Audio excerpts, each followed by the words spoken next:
Parapsychologist Barry Taff thinks we have to have an open mind.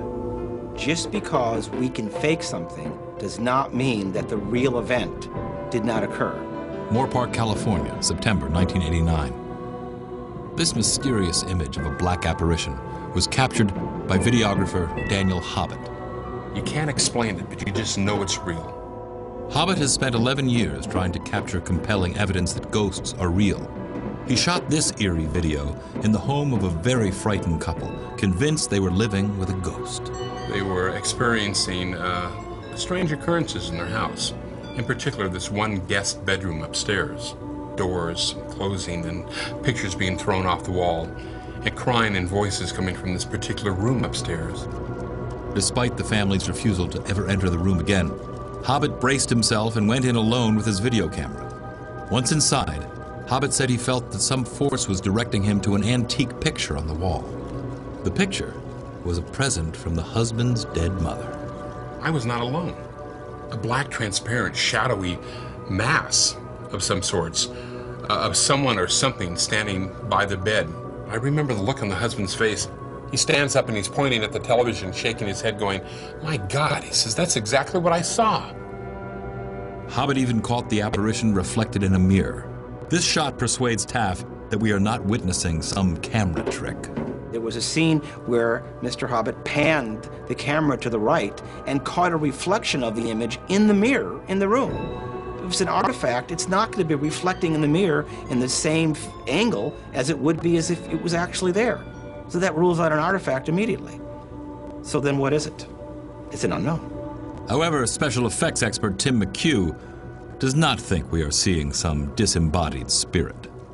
The footage we see here of the black mass forming in the center of the screen, I'm not convinced this is any kind of a strange poltergeist for a couple of reasons.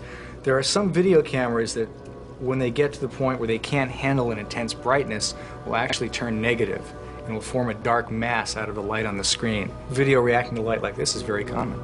But the frightened family who lived in this home moved out and never came back. And the man who shot this video still believes he captured a ghost on tape. The researchers in this field have devoted the last 20 years of their life had never encountered anything like this before. It's very rare to see what they had termed as a black articulating mass. Scientists in search of the truth about ghosts have often taken their investigation to the places generally associated with ghosts: haunted houses. Alton, Illinois, July 1999. This stunning video is said to show a ghostly mist haunting a now abandoned home. The mist was recorded in the historic McPike mansion. Experts say many McPike family members and their servants have died there. Is this mist evidence of them returning? College professor Renee Horath took this astonishing video while staking out the McPike mansion. It was well known as being a haunted site, and I came to investigate here and went through the entire house and ended up down here in the basement. And it was intensely cold. In fact, it was so cold that I began to shiver to the point where I could no longer continue videotaping. Yet it was 95 degrees outside, and there wasn't a draft in the basement. There is no simple scientific explanation of what was caught on tape. Oh, and you know what? I can see it changing directions. Just as I rounded the doorway, the mist just came at me. Literally came at me. The eerie mist seems to thicken and envelop everything in the room, including Renee and her camera. It was like my body was being buffeted. I could feel it literally under my clothes. Horath's testimony, along with the video itself, have forced skeptics to admit that something mysterious was caught on tape in that alleged haunted house.